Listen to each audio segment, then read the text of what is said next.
Hi everybody, welcome to day 2 of our Pilates basic exercise series. My name is Gudrun Kohler, I'm a Pilates and yoga teacher. Happy to have you here with me. Today's exercise is called femur arcs. Femur meaning thigh bone. We will lie down on our mats, on our backs, and move our legs through space, whilst maintaining a stable and strong trunk. The aim of this exercise is first that we really build up this core strength and stability, as we call it in Pilates. So we train our abdominal muscles, our trunk muscles. And we learn how we can maintain this core stability and strength while we're moving our extremities, in this case our legs. As they move, the lever permanently changes. So the force that we need to exert to pull in our bellies, to maintain our abdominal muscles, especially the deep abdominal muscles active, will sometimes be a little bit less, sometimes be a little bit more. So this is what this exercise is about, and it's one of the very basic introductory exercises which will support you in all other exercises too. Okay, let's start. You roll down on your mats and find your placement in supine positions. If you're not sure how to find it, or if this is too fast how I teach it in this video, please check the introductory videos. Here you have everything in detail again, the breathing technique and the placement. So, feet are hip width apart, the legs in two parallel lines which lead from the hip bones over the knees to the second toes respectively. Your shoulders are right above your hips and your head is nicely placed with a long neck between your shoulders. Shoulders go away from the ears, arms long beside your body. Upper arm gently externally rotated, and you can try and bring the head of your upper arm a little bit closer to the mat. Find your neutral pelvis. You might want to roll a little bit along your sacrum and then position it in a neutral position which allows a little bit of air under your lower back and your rib cage fully pressed or put into the mat. Core might be a little active, close your rib cage, good connection between breastbone and pubic bone. That's it.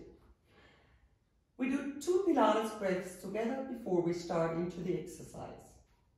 On the inhale, lead the air primarily into your lower rib cage. Feel the ribs widen. On the exhale, activate your pelvic floor muscles. Suck your navel in and up. Inhale, create width and length in your spine. On the exhale, active pelvic floor, belly goes down, long slim waist. Inhale again into your rib cage. On the exhale, activate the pelvic floor, screw and suck the muscles up and put your corset around your waist, and that's it.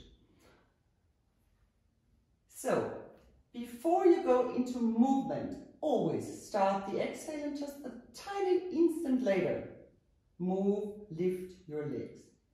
This is what we will do now, and please take care with this exercise that what moves is the hip joint.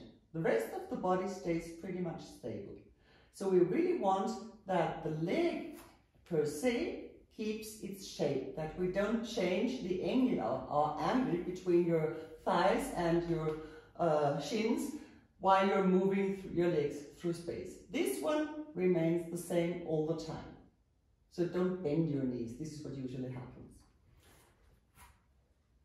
Inhale, length.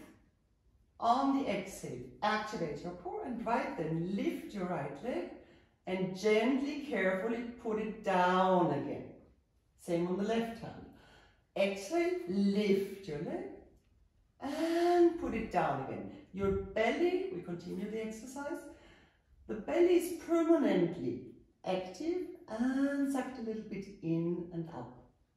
Your rib cage is fully in the mat and you guide and steer this movement from your hips. Try to avoid rolling to the left or to the right with your trunk. We really want to maintain this stable trunk.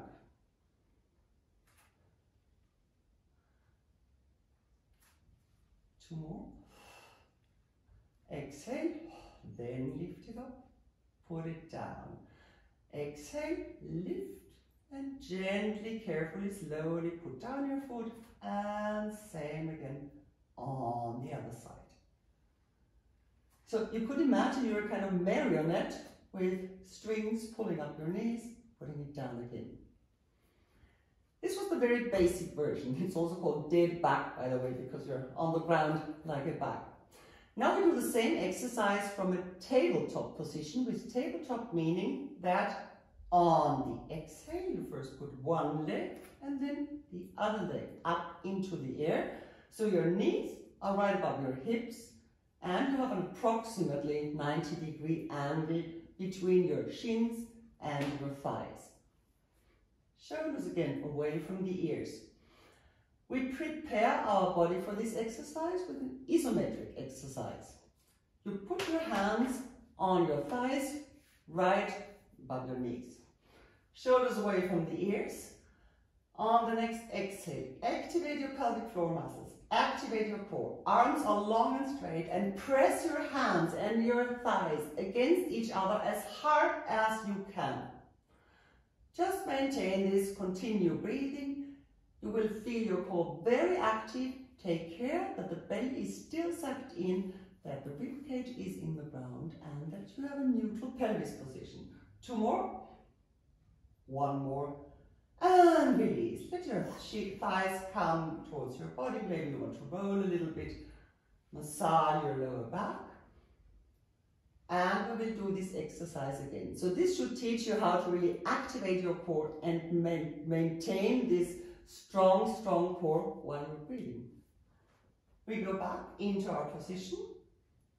Find your neutral position, shoulders away from the ears, and press your hands and your thighs against each other. The arms are long, they are fully extended, and you're really actively pressing.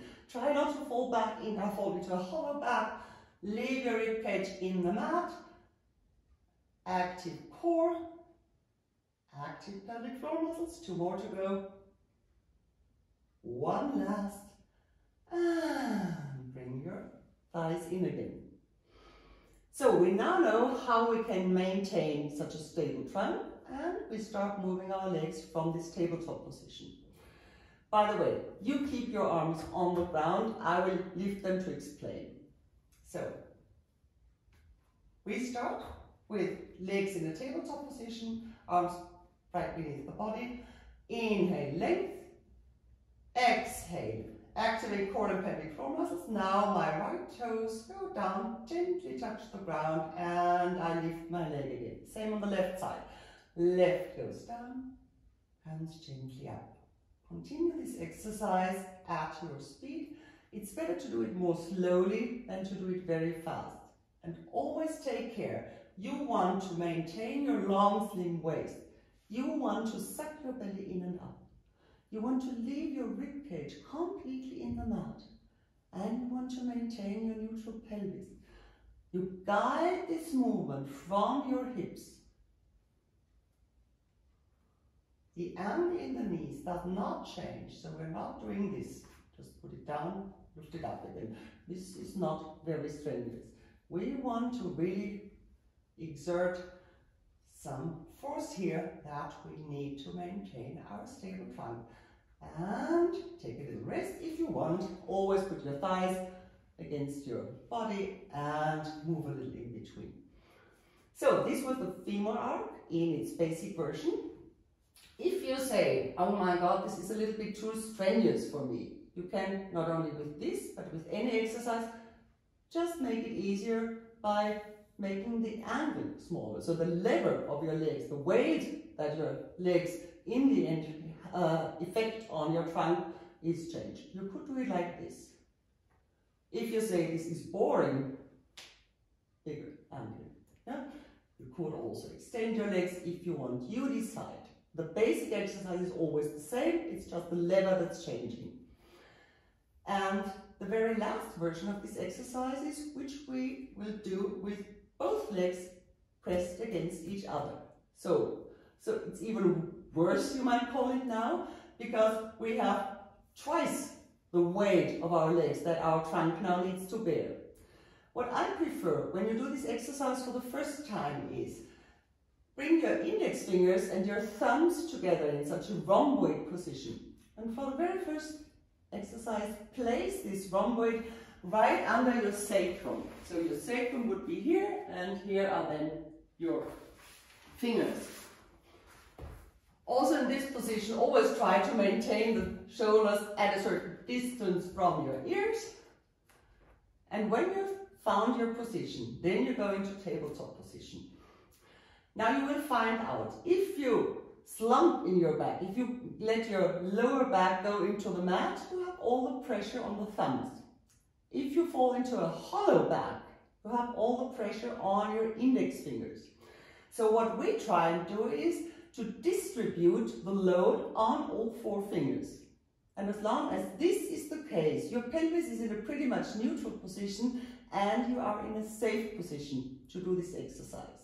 So please always take care that this weight is equally distributed on your fingers, then nothing can happen to your lower back. And you find where maybe also the limits of your core strength at the present moment are reached, and don't go further. Inhale, length, shoulders away from the ears. On the exhale, press your knees together, press your feet together. We just stay in the position for the first time. Inhale, length again, inhale into your lower ribcage. On the next exhale, activate your core and pelvic floor muscles and gently tip your toes towards the ground. Inhale there, and on the next exhale, bring them up again. Yeah?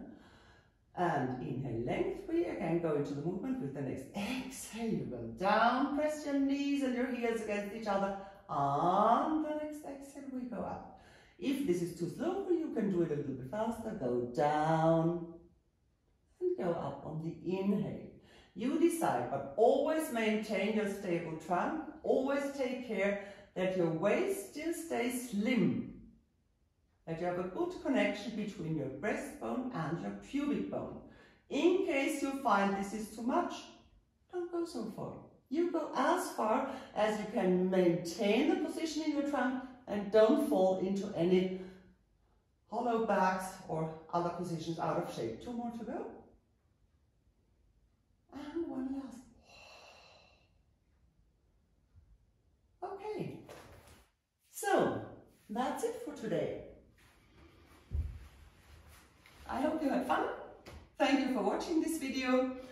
If you liked it, please be so kind and give me a thumbs up or subscribe to my channel. And tomorrow we are going to have a look at breathing. Bye bye.